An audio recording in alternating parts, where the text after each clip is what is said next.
Hello பிரிஸ்லான் கத்ராக இயேசு ஸ்ரீராமத்தினால உங்களை ஒவ்வொருவரும் இந்த இயேசுக்காரருடைய யூடியூப் சேனலுக்கு உங்களை வாழ்த்தி வரவேற்கிறேன். நம்ம இந்த வாரத்துலேயும் உங்களை எல்லாரும் சந்திப்பதில் மிக மகிழ்ச்சி அடைகிறேன். இந்த வாரத்துலேயும் கூட நம்ம எது தியானிக்க போகிறோம்னா யாத்ராகம புத்தகத்தை நம்ம தியானிக்க போகிறோம். பார்த்தீங்கன்னா எதுலேருந்து எது வரைக்கும் நம்ம தியானிக்க போகிறோம் அப்படின்றத முதல்ல சொல்லிடுறேன். முதல்ல நம்ம போன வாரம் 27 முடித்தோம். ஸோ இப்போது யாத்ராகம் 28 33 வரைக்கும் 32 வரைக்கும் நம்ம என்ன பண்ண போகிறோம், தியானிக்க போகிறோம். சரிங்களா? முதல்ல 28வது அதிகாரத்தில் என்ன கண்டென்ட் இருக்குது அப்படின்றத முதல்ல பார்க்கலாம். சரி, இப்போ பார்த்தீங்கன்னா மோசே ஐயா கிட்ட ஏசப்பா என்ன சொல்கிறாருன்னா, நான் ஆரோனை என்ன பண்ணியிருக்கேன், எனக்கு ஊழியம் செய்கிறதுக்கு ஒரு ஆசாரியை நான் தெரிந்து கொண்டிருக்கிறேன்.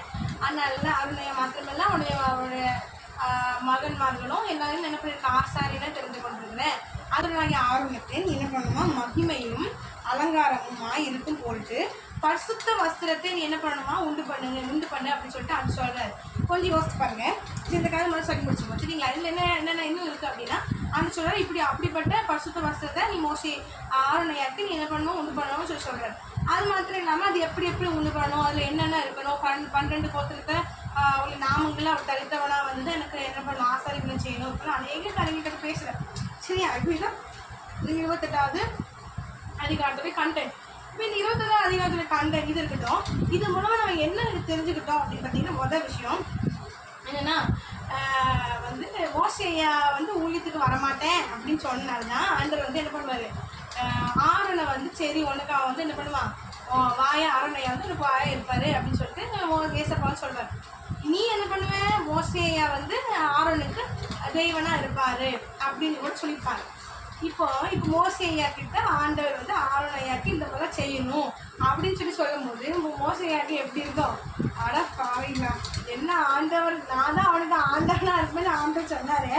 இப்போ என்னடானா அவனுக்கு இவ்வளோ விசித்திரமான, இவ்வளோ அழகான, இவ்வளோ மகிமை பொருந்தி அதில் போட்டுருக்கு, மகிமையும் அலங்காரமாக இருக்கும் போட்டு ஒரு பரிசுத்த வஸ்திரம் இதெல்லாம் பண்ண சொல்கிறாரு அப்படின்னு சொல்லிட்டு ஒரு பொறாமை.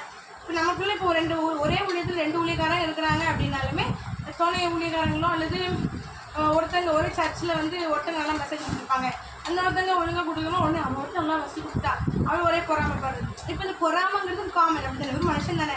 இப்போ அவருக்கு வரவே இல்லை பாருங்கள், மோசே ஐயாக்கு வரல. இப்போது நம்மளை எடுத்துக்கிட்டால் இப்போ உள்ள ஊழியங்கள் என்ன நடக்குதுன்னா, பொறாமை, இதை பார்த்தாலும் பொறாமை தான். ஊழியம் போய் இயேசுக்காக ஊழியம் செய்கிறது போய் எப்படி ஆயிடுச்சு, மனுஷனுக்காக ஊழியம் செய்கிறது தான் மாறிடுச்சு.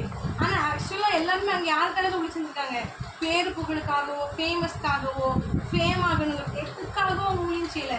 ஊழியங்கிறது என்னதுன்னா, நம்மளே வெறுத்து நமக்கு நியமிக்கப்பட்ட சிலுவையை எடுத்துக்கொண்டு நடக்கிறது ஒரு ஊழியங்கிறது. ஆனால் அந்த ஊழியம் போய் இப்போ எப்படி ஆயிடுச்சு, ஊழியனாலே வேற மாதிரி சொல்கிறாங்க, வேற மாதிரி ஆயிடுச்சு.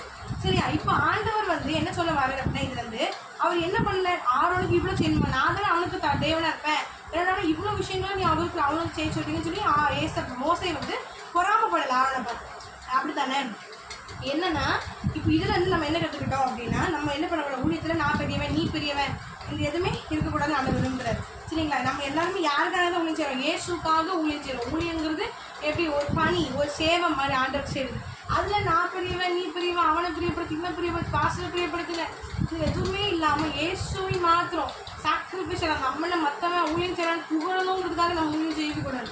நம்மளை மற்றவன் என்ன பண்ணோம், வா இப்போ நம்ம சாக்ரிஃபைஸில் கூட யாரும் செய்ய முடியாது அப்படி சொல்கிறதுக்காக நம்ம ஊழியம் செய்யக்கூடாது. உண்மையும் உத்தமமாய் கர்த்தருக்கு மாத்திரம் பயந்து என்ன பண்ணணும், ஊழியம் செய்யணும் அப்படிங்கிறது தேவை. இல்லாமல் ஒரு எக்ஸாம்பிள் நம்ம பைபிள் பார்க்க போகிறோம். மத்தேயுவில் 20வது அதிகாரத்தில் இருக்கும். ஒரு தோட்டக்காரர் இருந்தாராம். அந்த தோட்டக்காரர் பார்த்தீங்கன்னா ஆண்டவருக்கு உவமையாக தான் சொல்கிறேன். சரிங்களா? முதல்ல என்ன பண்ணுறாங்க, அவர் ஒரு அதிகாலையிலே போய் ஒருத்தனை கொண்டு போய் நியமிக்காரு. அவர்கிட்ட சொல்கிறாரு, கூலி நாளுக்கு 1 பணம் அப்படின்னு சொல்லிட்டு கூலி பேசியாச்சு. இப்போ என்ன நடக்கு, இப்போ இவர் போயிட்டார், யாரே நம்ம அவர் திருப்பி போய் கடை தெருவில் நிற்கிறவங்கள 3ஆம் மணி வேலையில் கூட்டிகிட்டு வர்றாரு. அதுக்கடுத்து என்ன நடக்கு, அவனுக்கு நியாயமானபடி கூலி கொடுப்பேன் அப்படின்னு சொல்லிடுறாரு.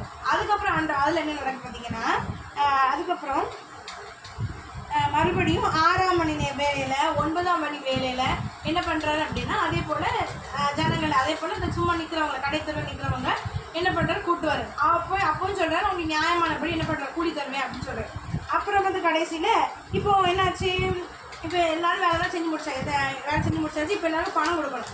இப்போ ஃபஸ்ட்டு ஒருத்தர் ஊழியர் ஐ மீன் வேலைக்கு நியமிச்சார்ல, அவனுக்கும் சரி கடைசியாக இருக்கக்கூடிய 16ஆம் மணி நேரத்தில் நியமிக்கப்பட்ட வேலைக்காரனுக்கும் ஒரே அளவுக்கு பணம் கொடுக்குற, ஒரே மாதிரியான சேமான ஒரு என்ன சொல்ற சம்பளம் கொடுக்க. உடனே இந்த முதல்ல செஞ்ச ஊழியக்காரன் அந்த வேலைக்காரனுக்கு கோவம் வந்தது. என்ன சொல்கிறான்னா, ஏன் இப்படி அநியாயம் செய்றீங்க அப்படின்னு சொல்லி சொல்கிறான்.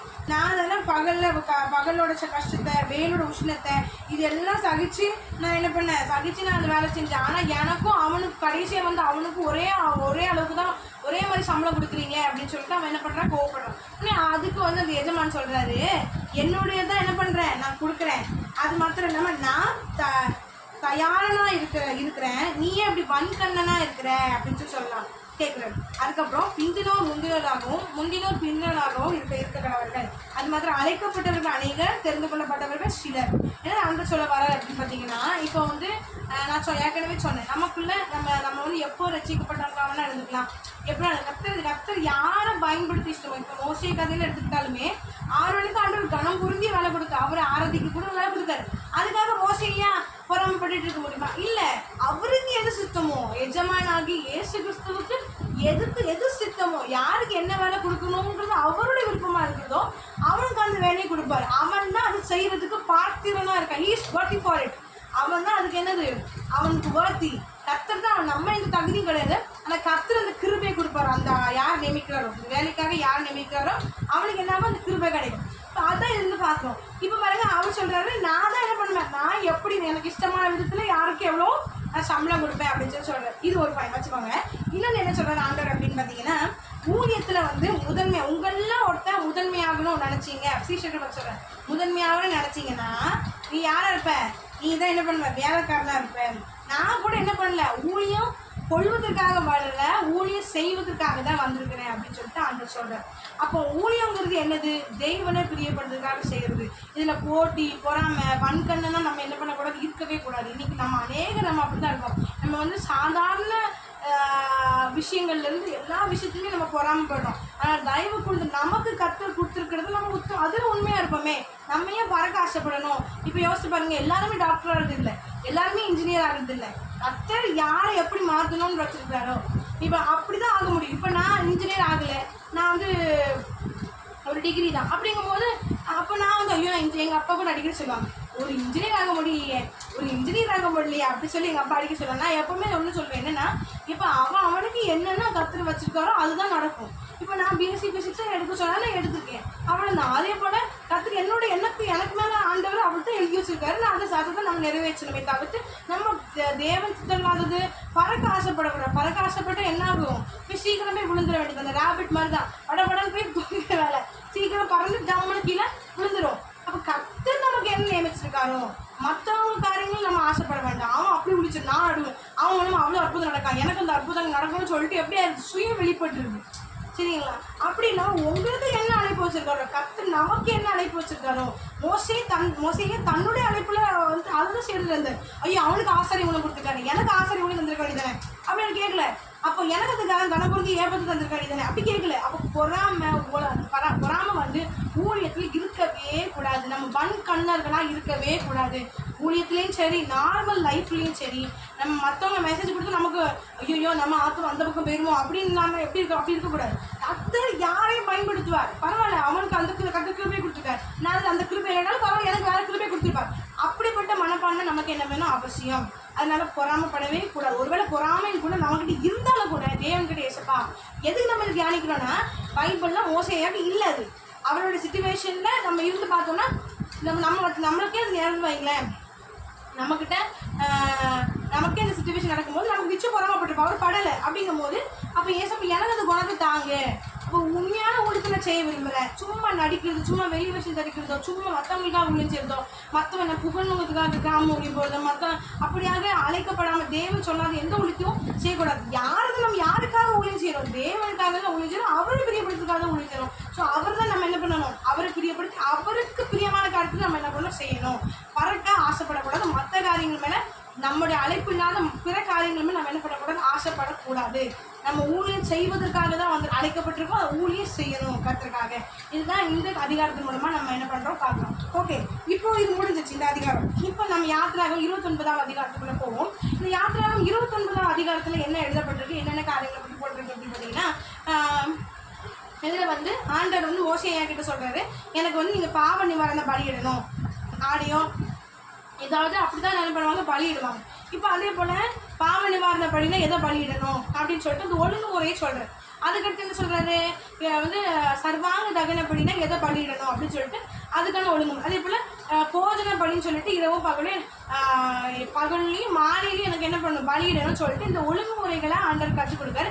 இப்படிலாம் நீ பலியிட்டீங்கன்னா நான் என்ன பண்ணுவேன், அவங்க நடுவில் வாசம் பண்ணுவேன் அப்படின்னு சொல்லிட்டு அது சொல்றேன். இப்போ கொஞ்சம் யோசிச்சு பாருங்க, இதுல இருந்து நம்ம வந்து என்ன தெரிஞ்சுக்கிட்டோம் அப்படின்னா, முதல் காரியம் வந்து ஆண்டவர் சொல்றாருன்னா, ஆண்டவர் நம்ம கிட்ட எதிர்பார்க்குறது, அதாவது பகல்லையும் மாலையிலையும் என்ன பண்ணணும், நம்ம ஜெபிக்கணும் தேவன் விரும்புறாரு. இது எதுக்கு இப்போ நம்ம தானியலையே வந்து எத்தனை வேலை பண்ணாரு, 3 வேலை ஜெபம் பண்ணோம். விடாமல் ஜெபம் பண்ணுங்கன்னு சொல்லி பைபிள் இருக்கு புதிய ஏற்பாட்டில், ரைட்டு. அதே போல கண்டிப்பா இடைவிடாமல் நான் எப்பவுமே சோத்திரம், துணி துவச்சிக்கிட்டே சோத்திரம் சொல்றேன், டிவி பார்த்துக்கிட்டே சோத்திரம் சொல்றேன், இல்லை ஃபோன் பார்த்துக்கிட்டே சோத்திரம் சொல்றேன், சைக்கிளிங் பண்ணிக்கிட்டே சோத்திரம் சொல்றேன். இதெல்லாம் போனஸ் பாயிண்ட் தான். ஸ்பெசிஃபிக் டைம் ஃபிக்ஸ் பண்ணி அந்த இடத்துல நம்ம தெய்வ சமூகத்தில் காத்திருக்கிறது அவசியம் அப்படிங்கிறது தான் இதில் காட்டப்படுது. கட்டாயம் நீ என்ன பண்ணுவோம், நம்ம பகல்லையும் மாலையிலையும் உங்கள் ஒர்க்கை நீங்கள் உங்கள் ஒர்க் ஸ்கெடியூலை பொறுத்து நம்ம என்ன பண்ணிக்கலாம், அதை எக்ஸ்சேஞ்ச் பண்ணிக்கலாம். இல்லை எனக்கு 3 வேளை பண்ண பிடிப்போம் அப்படின்னா நீங்கள் பகலில் பண்ணிவிட்டு அதுக்கப்புறம் எப்போ பண்ணலாம், சாயந்தரம் பண்ணிவிட்டு இரவும் பண்ணலாம்.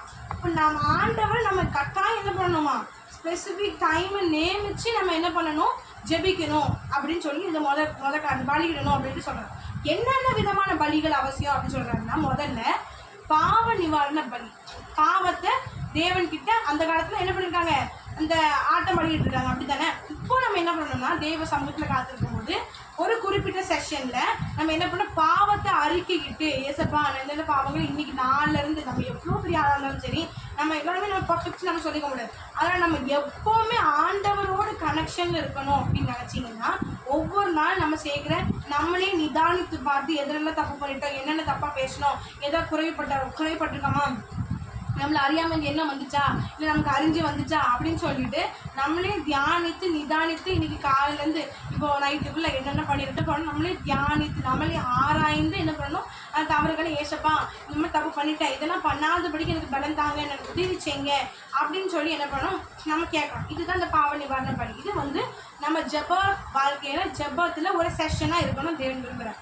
2வது காரியம் என்ன சொல்கிறாருன்னா, சர்வாங்க தகன பலி. சர்வாங்க தகன பலிங்கிறது நாமே அந்த காலத்தில் அப்படி அந்த ஆட்டையோ ஏதோ ஒன்று பண்ணிக்கிட்டு இருப்பாங்க. இப்போ வந்து நம்மளையே ஆண்டவருக்கு என்ன பண்ணணுமா, ஏசப்பா நான் என்னையே ஒரு பலியாக, என்னையே ஒரு சர்வாங்க தகன பலியாக உங்ககிட்ட ஒப்பு கொடுக்குறேன், நான் என்னை சரண்டர் ஆக்குறேன், ஒரு குயவன் கையில் ஒப்பு கொடுக்கப்பட்ட ஒரு களிமண்ணை போல என்னை எப்படிப்பட்ட ஒரு பாத்திரமா நீங்கள் மனையை விருப்பப்படுறீங்களோ அப்படிப்பட்ட பாத்திரமா என்னை மறைஞ்சிக்கோங்க, என்னை முழுமையாக ஒப்பு கொடுக்குறேன், இனி என் சுயம் அழியட்டும், என்னுடைய சாம்பலாகட்டும், என்னோட மாம்ச சாம்பலாகட்டும், நான் ஒன்றும் இல்லை, என்னையே நான் உங்கள் கருத்தில் ஒப்பு கொடுக்குறேன்னு சொல்லி நம்ம என்ன பண்ணணும், நம்மளை அப்படி ஒப்பு கொடுக்குறது தான் என்னது சர்வாங்க தகன பலி.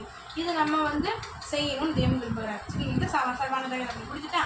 இப்போ இதே போல் அடுத்த அதிகாரத்தில் என்ன போட்டிருக்கு அப்படின்னு பலிபீடத்தில் ஆண்டவருக்கு என்ன பண்ணும், தூபம் காட்டணும்னு சொல்லி போடப்பட்டிருக்கு. தூபங்கிறது என்னது, தேவனை புகழ்றது. இப்போ ஆண்டவர் நம்ம புகழ்றதை அதை நறுமணமாய் முகர வருவான்னு சொல்லி நம்ம இப்போ கூட பார்க்குறோம் புதிய ஏற்பாட்டில். அப்போ ஆண்டவர் நம்ம என்ன பண்ணணும், புகழணும் அப்படின்னு சொல்லி விரும்புகிறார். அப்போ புகழ்ந்து அதை அப்போ வர்ஷிப் அவசியம். தேவனை புகழ்றது எனக்கு வர்ஷிப்னா அவரை நம்ம ரொம்ப புகழ்வோம். அப்போ அவரை புகழ்ந்து பாடி உயர்த்தி காலம் பண்ணி இதுதான் என்ன சொல்கிறாங்க, இதெல்லாம் அப்போ சர்வாங்க தகன பலி அவசியம், பாவ நிவாரண பலி அவசியம். அதே போல் நம்ம என்ன பண்ணுவோம், வர்ஷிப், தூபம் காட்டணும். இப்போ இது எல்லாமே அவசியம். அப்போ ஆண்டவர் என்ன சொல்ல வராது அப்படிங்கும்போது, இப்போ எக்ஸாம்பிளுக்கு ஒரு பிரியாணி எடுத்துக்கோங்களேன்.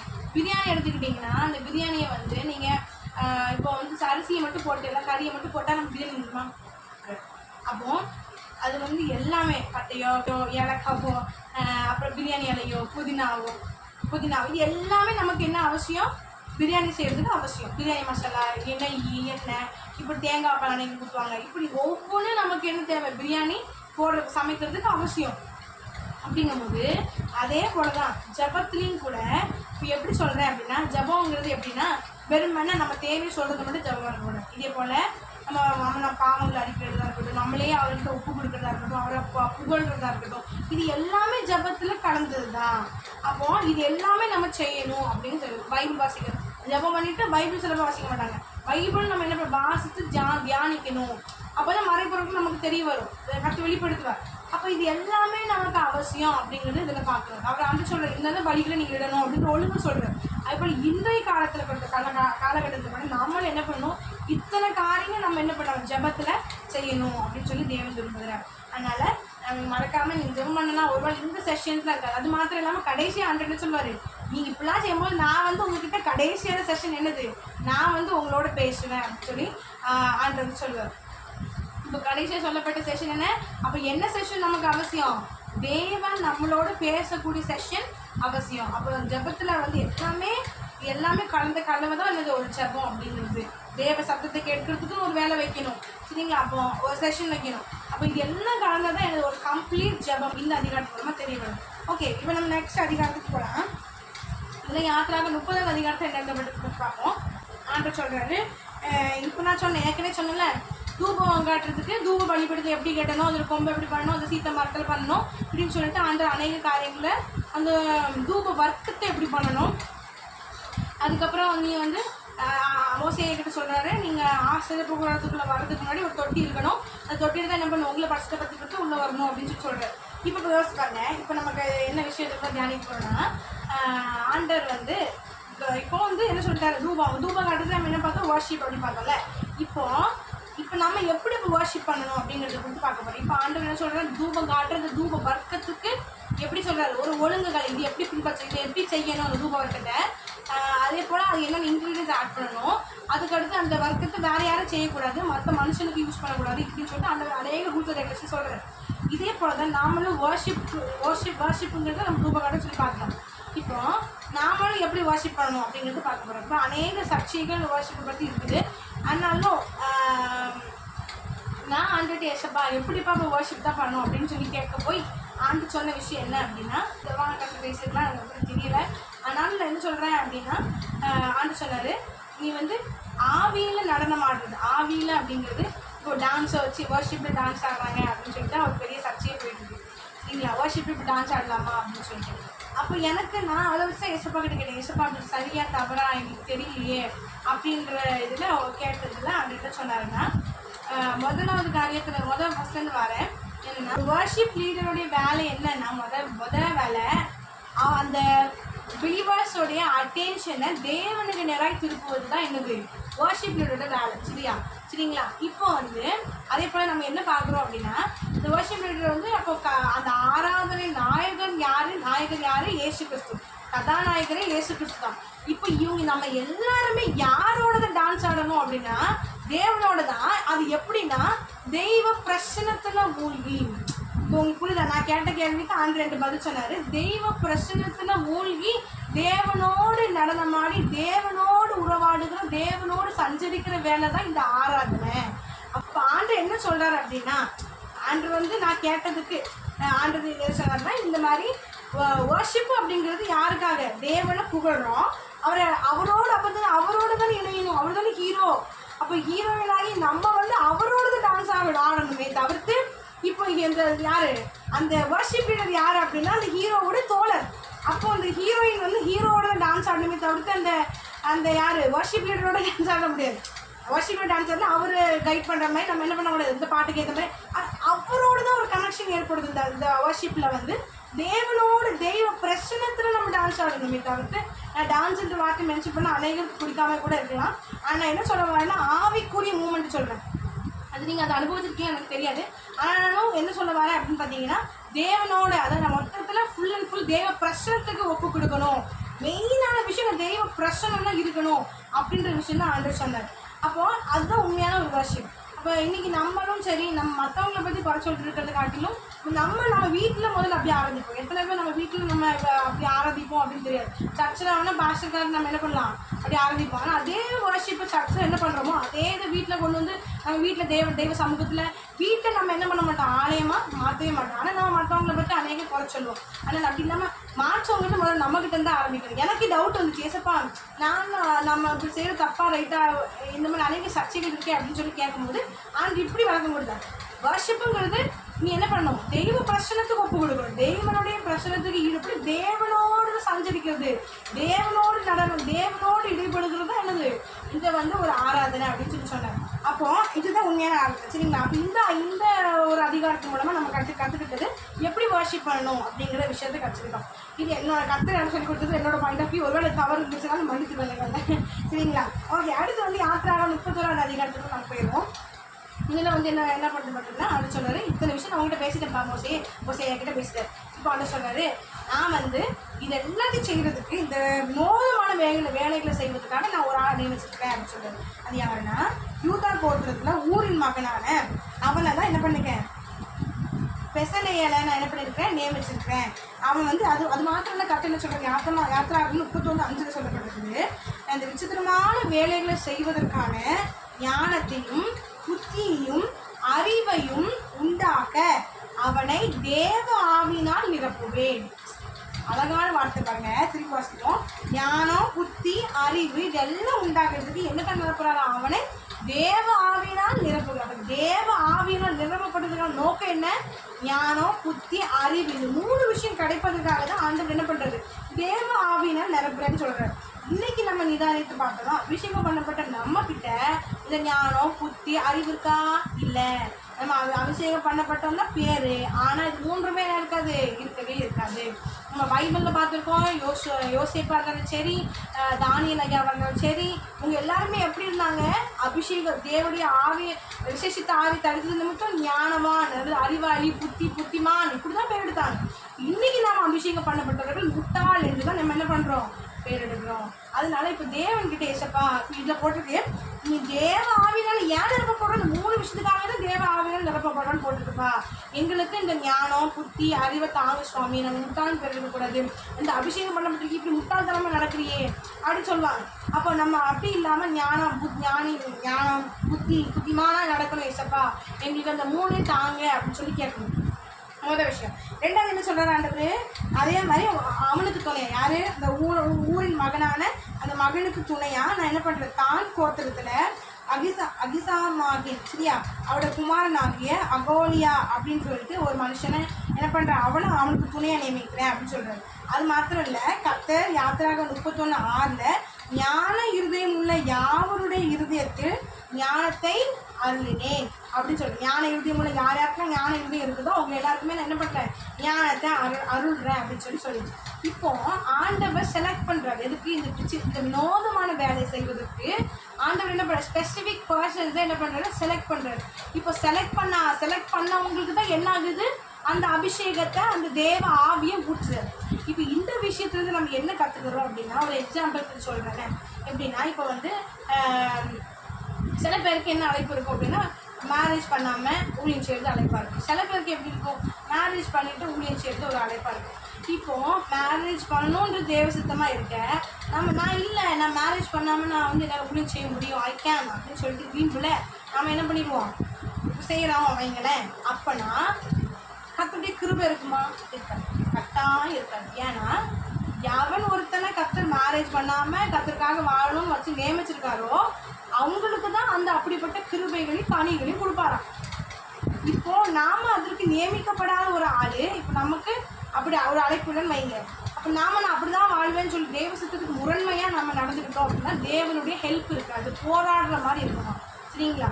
இப்போ இதே போலதான், இப்போ இந்த வேலையை செய்வதற்கு யாரை கர்த்தர் நியமிச்சிருக்காங்களோ அவங்களுக்கு என்ன கொடுக்கப்படுது, அந்த தேவ ஆவியானவர் இறங்குறார். எதை கொடுக்கறதுக்கு, ஞானத்தையும் அறிவையும் புத்தியும் கொடுக்கறதுக்கு ஆவியானவர் இறங்கிறார். இப்போ அவங்க தான் அதுக்கென்று நியமிக்கப்பட்டவர்கள். இப்போ இவங்க இவங்களுடைய வேலையை செய்ய முடியாது. இதே தான், ஒருத்தனுடைய அழைப்பை இன்னொருத்தர் நம்மளால் என்ன பண்ண முடியாது, செய்ய முடியாது. அவனுக்கு ஒரு அழைப்பை கற்று வச்சிருக்கிறார், அதற்கான அபிஷேகம் தான் அவங்க மேலே இறங்கும். சரிங்களா? அப்போ அதான் சொன்னேன், நமக்கு என்ன கொடுக்கப்பட்டிருக்கோ அதை மாத்திரம் பார்க்கணும். எனக்கு இன்ஜினியர் ஆகுதுன்னு எனக்கு என்ன கற்று நியமிக்கல அப்படிங்கும்போது நான் அதுக்கு ஆசைப்பட்டு வேஸ்ட்டு தானே, தப்பு தானே. அப்போ நான் கற்று நியமிக்காத பட்சத்தில் நான் அதை பற்றி யோசிக்கவே கூடாது தான். அப்போ அதே போல நம்ம பறக்க ஆசைப்படக்கூடாது. நமக்கு என்ன நியமிச்சிருக்காரு, நம்ம என்ன எது நிமித்தம் அபிஷேகம் வச்சிருக்காரு, என்னுடைய அழைப்பு என்ன, அதுக்கான அபிஷேகம் தான் எங்களுக்கு நம்மகிட்ட இருக்குமா. சரிங்களா? அப்போ நீங்கள் மற்ற காரியத்துக்கு ஆசைப்படாமல் அதுக்கான அபிஷேகம் நீங்கள் சுயமாக செய்ய முடியுமே தவிர்த்து தேவ ஆவியோட ஹெல்ப்பு இருக்காது. அதனால முதல் விஷயம் அநேக பார்த்துருக்கேன், ஊழியக்காரங்களும் சரி, அப்போ ஒரு காரியத்தை ஆண்டு நம்மளோட பேசுகிறாரு அப்படின்னா அது செய்கிறதுக்கான ஞானம் பேசுறது மோசையாக்கிட்ட. ஆனால் யாரை வச்சு செய்ய போகிறாராம்? இந்த மாதிரி அபிஷேகம் இப்படி தெரிந்து கொண்டு அவங்கள அபிஷேகித்து இவங்க மூலமாக தான் செய்ய போகிறேன் அப்படின்னு சொல்லி சொல்கிறார். அப்போ உங்களுக்கு புரியுதா? மோசையா அவருடைய வேலை தான் செஞ்சார். இப்போ இவங்க என்ன பண்ணுறாங்க, இந்த இந்த இந்த பையன் யார், ஊரின் மகன் வந்து என்ன பண்ணுறாரு, அவருக்கு கற்று வேலை நியமிச்சிருக்காரு, அதை செய்கிறார். அவனுக்கு ஒரே ஊழியமாக இருந்தாலுமே அதில் அவனுக்கு ஒரு வேலைகள் கொடுக்கப்பட்டிருக்கு. சரிங்களா? அதுதான் இது நம்ம கற்றுக்கிட்டோம். அது மாத்திரம் நம்ம தேவன் சொன்ன விஷயத்தை நம்ம செய்வதற்கான என்ன வேணுமா, அபிஷேகம் இருந்தாதான். அந்த அபிஷேகம் தான் அதுக்கான ஞானத்தை, புத்தி, அறிவை நமக்கு என்ன தருமா, தரும். அப்போ தான் நம்மளால் என்ன பண்ண முடியும், செய்ய முடியும். அப்படிங்கிற விஷயத்த நம்ம இந்த அதிகாரத்து மூலமாக நம்ம பார்க்குறோம். ஓகே, இப்போ 32வது அதிகாரத்துக்குள்ளே நம்ம நுழைய போகிறோம். கடைசி அதிகாரம் இது நம்ம முடிக்க போகிறோம். சரிங்களா? 32 அதிகாரத்தில் ஒரு பெரிய அதிகாரம் தான். இதில் என்ன இருக்குது அப்படின்றத பார்க்கலாம். மொதல் விஷயம் வந்து என்னென்னா, நம்ம வந்து என்ன நடக்குது, பேசுகிறவங்க இத்தனை விஷயத்தையும் மோசையாக்கிட்ட பேசிட்டு இருக்காரு. பேசி முடிச்சாச்சுப்பா. இப்போ பேசிகிட்டு இருக்கும்போது ரொம்ப நாள் ஆயிடுச்சு.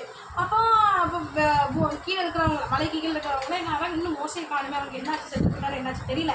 சரி, இப்போ நம்மளை என்ன பண்ணுறதுக்கு, வழி எடுத்ததுக்கு ஒரு தெய்வம் வேணும் அப்படின்னு சொல்லிட்டு ஆரோன்கிட்ட போய், ஆரோன் எங்களுக்கு என்ன பண்ணுங்க, ஆரோனையா கிட்ட போய் என்ன பண்ணுறது கேட்குறாங்க. இந்த மாதிரி என்ன பண்ண சொல்கிறாங்கன்னா, எங்களுக்கு ஒரு தெய்வத்தை பண்ணணும் அப்படின்னு சொல்கிறாங்க. உடனே ஆரோன்னு சொல்லிட்டாரு. என்ன பண்ண தெரியாமல் அவரை என்ன பண்ணிடுறாரு, சரிப்பா அப்படின்னு சொல்லிட்டு கம்மலை கழிக்கிறாங்க, தங்கத்தை கழிக்கிறாங்கன்னு சொல்லி கண்டுபிடி செஞ்சது மட்டும் இல்லாமல் என்ன பண்ணுறாங்க, நிர்வாண டான்ஸ் வேறு போட்டுறாங்க.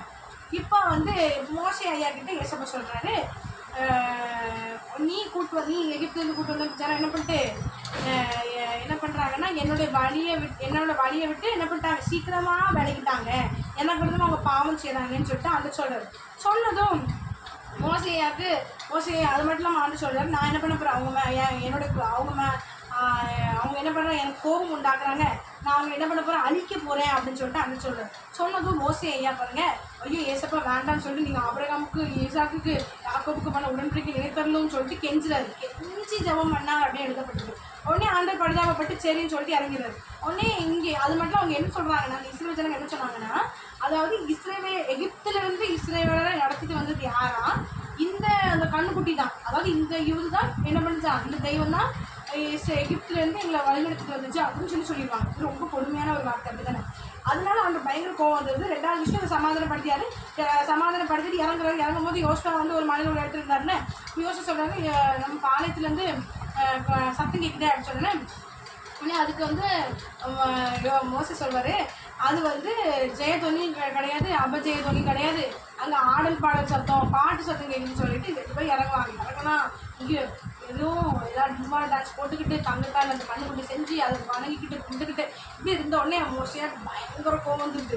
என்ன பண்ணுறது, கையில் வச்சுருந்த கத்தர் கொடுத்து அந்த 2 கற்பனைகளும் தூக்கி போட்டு உடைச்சிட்டு என்ன பண்ணுறாரு அப்படின்னா, ஆரோனை பார்த்து ஏன் இந்த பெரும் பாதகத்துக்கு ஜனங்கள் மேலே செஞ்சீங்க அப்படின்னு சொல்லிட்டு ஆரோனை பார்த்து கேட்குறாரு. உடனே அதுக்கு ஆரோனை சொல்கிறாரு, ஆண்டவரே இப்படி கோபம் எங்களை மூடாது இருப்பதாகன்னு சொல்லிட்டு சொல்கிறாரு, நீங்கள் வந்து அந்த ஜனங்கள் வந்து ரொம்ப மோசமான ஜனங்கள், அதனால தான் இப்படி செஞ்சுட்டேன் அப்படின்னு சொல்கிறாரு. உடனே இப்போ மோசையை கேட்காரு, கர்த்தருடைய பக்கம் நிற்கிறவங்க யார் அப்படின்னு சொல்லி கேட்பாரு. உடனே லேவி கோத்திரத்தார் என்ன பண்ணுறாங்க, மோசையா பக்கம் கர்த்தருடைய பக்கம் நிற்கிறாங்க. உடனே அவங்க லேவி கோத்திரத்துக்கு என்ன கட்டளையிடுவார்னா, நீ என்ன பண்ண, ஒருத்தனை விடாத, யாரெல்லாம் இப்படி செஞ்சாலும் எல்லாரையும் விழுந்து அடித்து கொன்றுங்க அப்படின்னு சொல்லி சொல்கிறாரு. உடனே அதே போல் லேவி கோத்திரத்தார் என்ன பண்ணுறாங்க, அவ்வளோ பேரையும் அடித்து கொண்டாச்சு. அது மாத்திரம் இல்லாமல் இப்போ இது நடந்த பிறகு ஆண்டு மோசையை சொல்வார், நீங்கள் என்ன பண்ணுங்கள், நீங்கள் பாவம் பண்ணிட்டீங்க, உங்களே பரிசுத்தப்படுத்திக்கணும்னு சொல்லிட்டு மேலே கற்றுக்கிட்ட வந்து சொல்வார், ஐயோ அந்த ஜனங்களை கண்டுபிடிச்சி அப்படி பண்ணிட்டாங்க, ஏசப்பா மன்னிங்கன்னு சொல்லிட்டு, ஒருவேளை மன்னிக்க முடிஞ்சிச்சுன்னா மன்னிங்க, அப்படி இல்லைன்னா என்னுடைய பேரை சகத்துலேருந்து கிறுக்கி போடுங்க அப்படின்னு சொல்லுவார். ஆண்டு சொல்வார், அதுக்கு எவன் எனக்கு வருத்தமாக பாவம் பண்ணானோ அவனுடைய பேரை என்ன பண்ணுவேன், போடுவேன் அப்படின்னு சொல்வார். அதுக்கப்புறம் என்ன நடக்கும், இந்த நிமித்தம் ஆண்டவர் உபாதிப்பார், அதாவது கண்டுபிடிச்சி செஞ்ச வளர்ந்த நிமித்தம் உபாதைகள் ஏற்படும். இதை விட இந்த அதிகாரம் முடிஞ்சு. இப்போ இந்த விஷயத்தை என்ன தியானிக்கப்படும் முதல் காரியம், இப்போ வந்து மோசே ஐயா வந்து தேவனோடு இருந்தார், சஞ்சய் வந்து தேவன்கிட்ட 40 நாள் காத்திருந்தாரு, இந்த நிறைய விஷயம் கற்று பேசிட்டு இருக்காரு. இப்போ இந்த நேரத்தில் இந்த ஜனங்கள் என்னாச்சு, ஐயோ மோசை செத்து போயிட்டார் போல, இப்போ யாரும் என்ன நடத்துவா, அப்போ தெய்வத்தை ஒன்று பண்ணு அப்படின்னு சொல்லிட்டாங்க. இப்போ அவங்க எல்லாருமே எப்படிப்பட்டவர்களாக இருக்காங்க அப்படின்னா, இப்போ அநேகர் இருப்பாங்க, ஊழியக்காரங்க டிபெண்ட் பண்ணி தான் அவங்களுக்கு இருப்பாங்க. சரிங்களா? இப்போது அநேகர் எப்படி இருப்பாங்க தெரியுமா, ஊழியக்காரங்களே டிபெண்ட் பண்ணுவாங்க, அந்த ஊழியக்காரங்க இறந்துட்டாங்கன்னு வைங்களேன், அவங்க அப்படி நொறுங்கி போயிடுவாங்க, இயேசுவே வேண்டான்றாங்க, இயேசுவிட்டு அப்படியே பின்மாற்றத்துக்குள்ளே போயிடுவாங்க.